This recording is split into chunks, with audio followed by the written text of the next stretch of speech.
Tak já vás moc zdravím, jsem rád, že se koukáte na tohleto video, že jste si ho otevřeli.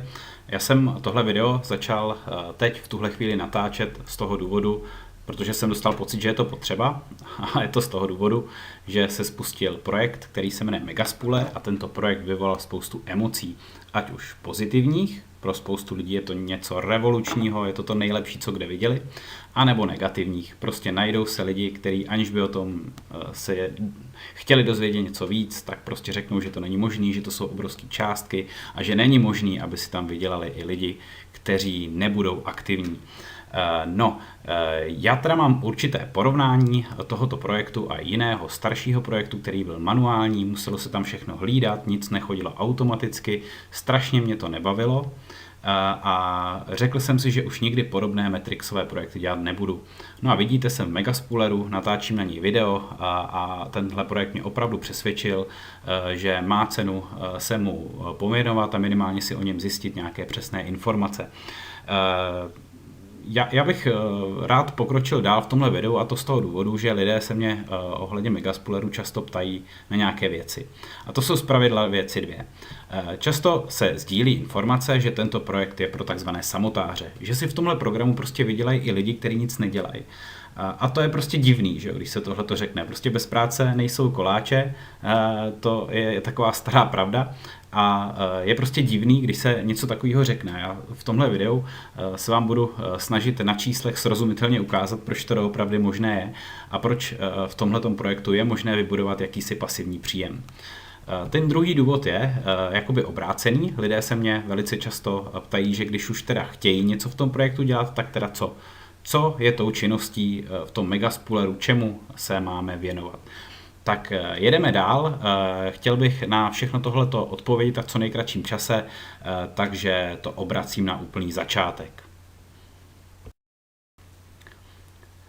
Na úplném začátku je potřeba udělat jednoduchou věc a jednoduché rozhodnutí. Pojďme se na něj podívat.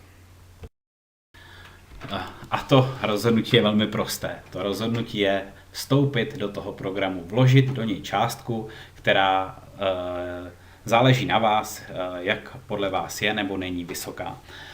Tento program běží na virtuální měně Bitcoinech, což je skvělé, je to měnou budoucnosti, je to anonymní virtuální měna. Bitcoinová peněženka je něco velmi jednoduchého a ta částka, kterou do programu je třeba vložit, abyste byli členem sítě, je 0,01 Bitcoinu. Video natáčím v momentě, kdy jeden Bitcoin se pohybuje okolo $1000. To znamená, že částka vstupu do tohoto programu je nějakých $10, což je v přepočtu na koruny něco od 250 do 300 korun, když k tomu přičteme i některé poplatky, které si potom za převody peněženky účtují. Je čistě na vás, jestli si tyhle ty peníze doma nasypete do prasátka a budete čekat, co se stane, anebo jestli ty peníze vložíte do tohoto programu a budete prostě věřit, že vám to vydělá peněz víc. Asi možná záleží hodně na tom, co se dozvíte v tomto videu a na základě toho se rozhodnete. Já tady přímo hnedka uvádím, že ta částka 0,01 Bitcoinu je minimální. Minimální je protože do projektu můžete investovat i víc. Záleží na vás, jestli to bude tahle ta částka, nebo to bude třeba 2000 nebo 10 000 korun. Vy si totiž můžete v tom projektu prakticky vyrobit několik profilů, přidat do něj všechny své členy rodiny, kamarády, úplně bez omezení. A to jak bez omezení jakoby toho, kdo to je, každý člověk tam může mít x profilů, tak ani omezení věkové. Jede to prostě na Bitcoinech a ani Megaspooler se vás neptá, kolik je vám let. Takže je to úplně jedno. Zároveň je tady velká výhoda, to moc často u internetových projektů nebývá, že tento projekt není omezen IP adresou, čili z jednoho počítače na jednom internetovém připojení můžete udělat klidně 100 000, a teď to ale přeháním to číslo registrací. V tomto projektu platí přímá úměra. Čím více profilů vytvoříte, čím více do něj vložíte peněz, tak tím více vyděláte. Pojďme se tedy podívat dál. A podíváme se na to, co teda už s tím projektem dělat dál v momentě, kdy se rozhodnete, peníze tam vložíte, vytvoří se vám virtuální kancelář a chcete v projektu pokračovat. Vy máte prakticky jenom dvě možnosti. Tou první možností je, že budete pasivním členem, tedy že nebudete dělat vůbec nic a počkáte, až vám systém vydělá ty peníze sám. To je něco, čemu se budu chtít pověnovat hned na začátku, protože to je to, co je prostě velmi málo uvěřitelné, co lidi prakticky nechápou nebo i třeba nikdy nechtějí pochopit. A já vám to prostě ukážu na číslech, protože to, co nikdy nelže, je matematika. Tou druhou variantou je, že ten projekt vezmete do vlastních rukou, nebudete na nic čekat a začnete ho doporučovat ostatním a tím zrychlíte celý proces jak výdělku, tak i navýšíte svoje výdělky. Pojďme si ta čísla ukázat, pojďme začít spolu počítat. Nejprve začneme tím, co se vlastně stane s tou počáteční investicí. Z toho hodně věcí vyplývá. Ona ta počáteční investice, těch 0,01 bitcoinu, se rozdělí na 3 části. Začneme tou nejmenší částí, velmi důležitou. 20% z této částky, tedy 0,002 bitcoinu, jde zpět do firmy. To je velmi důležité, firma musí z ničeho žít, musí se upravovat stránky, musí být prostě volné prostředky na propagaci té společnosti, bez toho by to prostě nešlo. A je to poměrně malá částka z té investice. No a potom těch zbylých 80% se rozdělí na 2 části, které jsou velmi důležité a velmi souvisí s tím, zda je někdo aktivní člen, anebo zda někdo čeká, co mu spadne do klína samo, což v tomto projektu lze. Tak. První 40% označují zelenou barvou 0,004 bitcoinu a ty jdou přesně tomu člověku, kdo je aktivní a na čí registrační odkaz se ten daný člověk zaregistroval. Odborně se to v tomto systému takovému člověku říká direct sponzor. No a další 40%, tak ty jdou tomu, pod koho se ten nový člen do sítě zařadí. Je to takzvaný sekundární sponzor. Pokud se zatím takhle podle textu přesně nevyznáte, o čem to vlastně je, přikládám k tomu grafické znázornění. Tak, v tomto projektu si dobře pamatujte čísla 3 a 7. Tak, ten obrázek už jsem teď spustil celý. Vidíte vodorovně, dole označení čísla 1, 2, 3 a svisle 1, 2, 3, 4, 5, 6, 7. Pokud se občas někde na internetu setkáte s nějakou jakoby třeba inzercí, kde vám prostě lidé popisují, že se jedná o Matrix 3x7, tak to je přesně ono. A vysvětlím, co ty čísla znamenají. Vidíte nahoře zeleného panáčka aktivního člena, který do sítě přivedl 5 pasivních členů, 5 lidí. Tak, no a vidíte, že do jeho první řady se zaregistrovali 3 a do druhé řady se přidali další 2 členové. To je právě to hrozně důležité, to proč vlastně je možné, aby si v tomhletom systému mohl vydělat i člověk, který bude pasivní, a to nejenom, že se mu třeba dělat nic nechce, ale nebo že to třeba neumí, neví jak na to, neví jak to někomu vysvětlit. Tak v tom je ten systém geniální, protože pod jednoho člověka do přímé linie nelze zaregistrovat nebo nelze přidat více než 3 lidi. Vidíte toho 4. a 5. v linii 2, které automaticky systém zařadí pod ty lidi v té linii číslo 1. A takhle ten systém pracuje úplně automaticky. Prostě na první volné místo ze zhora dolů, zleva doprava ty lidi automaticky přiřazuje. A to je prostě první faktor, který je důležitý v tom, aby bylo z toho srozumitelné, že si v tomhletom systému vydělají i lidé, kteří prakticky nic nedělají, ať už z jakéhokoliv důvodu. Pojďme tedy dál a ukážeme si to na konkrétních číslech.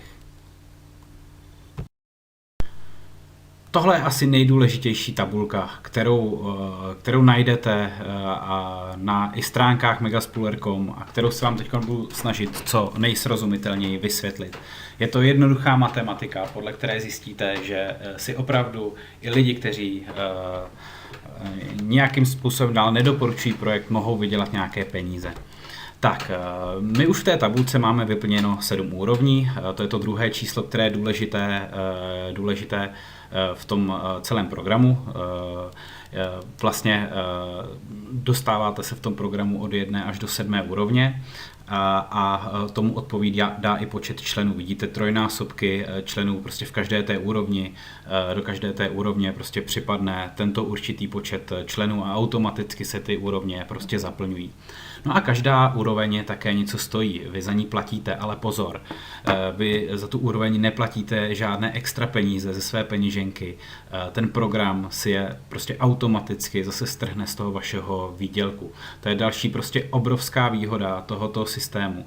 V tom programu, který tady nechci jmenovat a nechci ho hanit, protože pořád existuje, lidé si v něm vydělávají peníze, to prostě lidé dělali manuálně a i třeba díky nekázni některých jejich členů si potom lidé pod nimi ty peníze nevydělali a končili. Takže tohle je prostě obrovská výhoda. Ten systém dělá všechno automaticky za vás. Je přesně automaticky nastaven na jednotlivé kroky. Prostě upgradey, výběry, reinvesty, to všechno dělá ten systém sám. Tak a je asi jasné, že čím vyšší úroveň, tak tím je cena toho upgradeu na tu další úroveň vyšší, než se úplně zastaví. Tak, no a teď už se jdeme mrknout na to, kde se tam teda bere vlastně ten výběr, ten výdělek. Tak, můžeme si ho jednoduše vypočítat. Bavili jsme se o tom, že 40% z úvodního vkladu získává toho člena získává ten jeho vlastně pasivní sponzor. Takže když vezmeme 40% částku z částky 0,01, která je 0,04 a vynásobíme počtem členů v první linii, tak nám vyjde částka 0,012 a z této částky si systém automaticky strhne upgrade, čili mám tím na mysli, automaticky se zaplatí vstup do druhé úrovně a v peněžence k výběru, nebo spíš zatím v interní peněžence na Megaspooleru zbývá nějakých 0,002 bitcoinů. Ten výběr se zatím neprovádí, na to si počkáme později. No a tímto způsobem to funguje i dál. Jen chci upozornit, že ten Matrix je nastaven tak, že v druhé úrovni dostáváte vyplaceno, nebo jste sekundárním sponzorem těch lidí, těch členů, které ve vaší druhé úrovni splní prostě kvalifikaci na druhý level. Ve třetí úrovni na třetí level, ve čtvrté úrovni na čtvrtý level, jo, a tak dále. Jo. Čili začneme teda tou druhou úrovní. Mimochodem, druhá úroveň stojí úplně stejně jako úroveň 1, akorát už si to teda ten systém bere sám z té peněženky, je to těch 0,01 bitcoinu, akorát jsou vybrané ne od 3, ale od 9 lidí. Čili zbývá nějaká částka 0,036, z ní se zaplatí upgrade na třetí linii a v peněžence zbyde nějakých 0,006 bitcoinů. Takhle bychom mohli pokračovat dál, kde 40% z částky 0,03 je 0,012, která se zase vynásobí počtem členů a vyjde nějakých 0,324. Zase je nastavena cena upgradeu, který si systém strhne sám a tady bych se chtěl na chviličku zastavit. Vpravo vidíte výběr, který je v hodnotě 0,074 bitcoinů. Ten program je nastavený tak, že jakmile se dostanete na třetí level, tak peníze vám začne sbírat už na výběr. A jakmile dosáhne částku 0,08 bitcoinů, tak vám ji vyplatí. A pojďme jakoby porovnat to, co vlastně ten samotář do toho projektu vložil a co vybere. On do ní vložil 0,01 bitcoinů a teďkon jste vlastně na třetí úrovni. Těžko vám dokážu říct, jak dlouho bude trvat, než se na ní dostanete. Záleží na tom, kdo je nad vámi a koho prostě přivede pod vás, jak moc se ta síť bude rozšiřovat. Ale i kdyby to bylo za 3 měsíce nebo třeba až za půl roku, tak se vlastně z 8násobí váš vklad. Já to ještě jednou zopakuju, z 8násobí se váš vklad do tohoto systému, už tady na třetí úrovni. A vidíte, že ty výpočty, že to je matematika, že počítáme 40% ceny, co dostává ten sekundární sponzor, jenom je násobíme počtem členů a odečítáme z toho upgrade, který si systém bere k tomu, abyste se posunuli na další úroveň. To je prostě fantastický a to je hlavně to, proč je ten projekt doporučován samotářům. No nic, jdeme dál. 4. úroveň je zase o něco zajímavější, protože 40% z částky 0,25 je 0,1 a násobí se 81 členy, kteří přichází do této 4. úrovně a nakupují vlastně úroveň číslo 4. Tak, no a vidíte, že z té částky 8,1 bitcoinu, to už jsou docela dobrý peníze, když si vezmeme, že prostě jeden bitcoin aktuálně je $1000, tak zaplatíte, nebo systém vám automaticky odečte peníze za zaplacení dalšího levelu, 5. levelu, a pak už tady přichází další položka, která se říká reinvest. To je to, co odlišuje úplně diametrálně tenhle ten projekt od podobných projektů.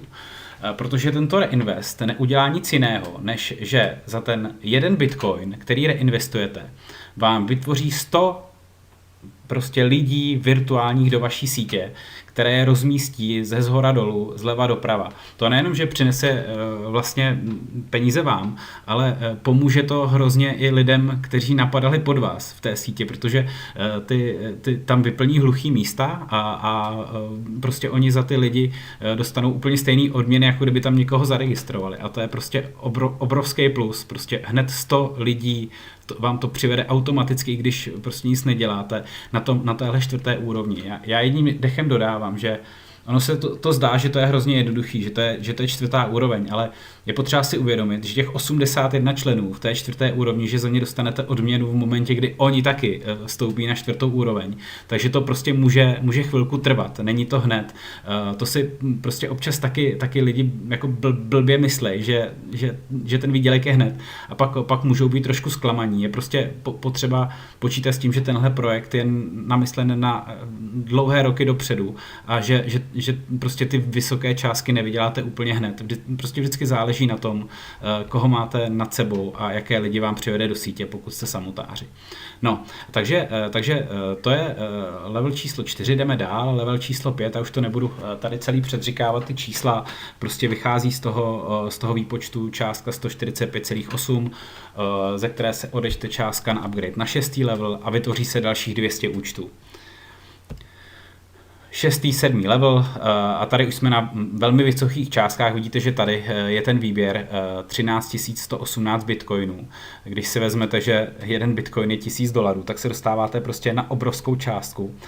Ale zase bych tady chtěl to nadšení, který jakoby někdy se i sdílí na těch sociálních sítích, jakoby trošku mírnit, protože je to prostě obrovská spousta práce a pokud by vám jako měl někdo slibovat, že hned bez ničeho prostě jen tak dostanete ty peníze, tak prostě není a je potřeba být prostě trpělivý a věřit tomu, že se to dostaví a klidně i časem.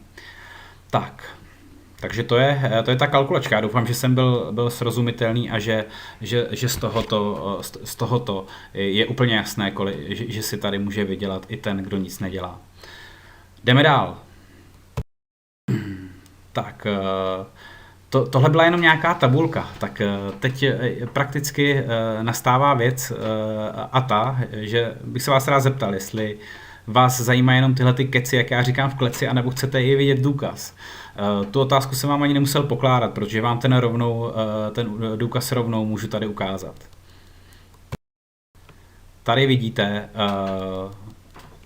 reálnou kancelář člověka, který je samotářem v tomto projektu. Nemůžu vám tady ukázat někoho, kdo je na 7. úrovni, protože projekt běží chviličku. Ale vidíte tady, že vpravo, že ten člověk nedostal žádnou odměnu za registrovaný členy, protože žádné nezaregistroval. I tak vidíte, že ten člověk je na 2. úrovni a ten systém mu automaticky zakoupil prostě tu 2. úroveň z toho, co mu vydělali ty lidi, kteří mu do té sítě spadli. A dole vidíte, že ta síť se mu opravdu plní lidmi. Tohle to je důkaz toho, že to doopravdy funguje a toho, že tam ty lidi prostě přibývají do té struktury směrem dolů, i když když vám zrovna prostě něco brání v tom tam ty lidi přivádět. Co teda ale je potřeba v tom Megaspooleru dělat? Když už prostě chcete něco dělat, tak nelze dělat nic jiného, než ten program doporučovat. tady vidíte ten důvod, proč byste to měli dělat, protože již na začátku bylo řečeno, že 40% dostává prostě aktivní člověk a dostává je ze všech, jak i prvních investicí, tak všech i upgradeů a reinvesticí lidí, které přivedl do té sítě. Tuhle tabulku si klidně můžete zastavit a můžete si prohlížet ty čísla, je to v bitcoinech a vidíte tady prostě ten rozdíl. Už k tomu ten aktivní člověk prostě dostává všechno to, co jste viděli v té tabulce pro lidi pasivní, pro lidi samotářský. Plus k tomu dostává i všechny tyhle ty odměny za lidi, který přivede. A když si představíte to, že vlastně 1000 kanceláří vám ten systém přiřadí sám, tak opravdu potom se vyplatí se tomu projektu pověnovat, ať už tak, že do něj prostě zaregistrujete rodinu, anebo že se o něj podělíte s ostatními, ať už s lidmi, který znáte, anebo který neznáte. Takže to je prostě ten rozdíl mezi aktivním člověkem a člověkem, který čeká, co se stane. A to je za mě všechno.